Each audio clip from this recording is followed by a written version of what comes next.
Juan, ano po ang tanong na dapat itanong sa kandidato? Hindi anong maibibigay mo, kundi ilang taon ka namin pagdurusahan. Sir, bakit laging may artistang endorser ang mga kandidato? Para kahit pangit ang plataforma, maganda pa rin sa poster. Sir Juan, dapat po ba ang politiko may diploma? Hindi. Mas okay kung may konsensya kahit walang papel. Sir, naniniwala po ba kayo sa unity? Oo, pag may ayuda. Yeah. Pero sa politiko, kahit hindi eleksyon, kanya-kanyang siraan ulit.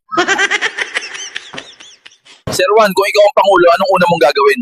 Magtatayo ako ng waiting shed sa Malacanang para sa mga pangakong di pa dumarating. Sir Juan, anong reaksyon nyo sa mga project na di natatapos? Parang relasyon, inumpisahan, iniwan, tapos sisihin yung next.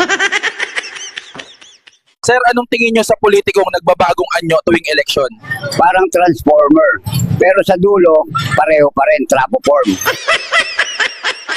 Sir Juan, anong masasabi nyo sa confidential fund? Ayun yung pondo na hindi mo alam, pero sila laging may alam.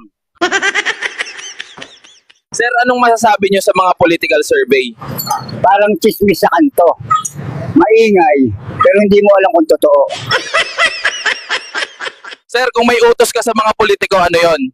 Isang araw lang sa squatter para malaman kung sino talaga ang kawawa.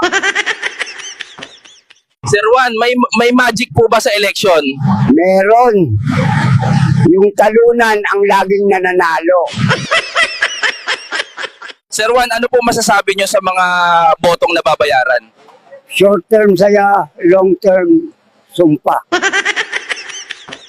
Sir, paano mo malalaman kung sobrang high na high ka na? Kapag kinakausap ko na yung kawayan sa bakod,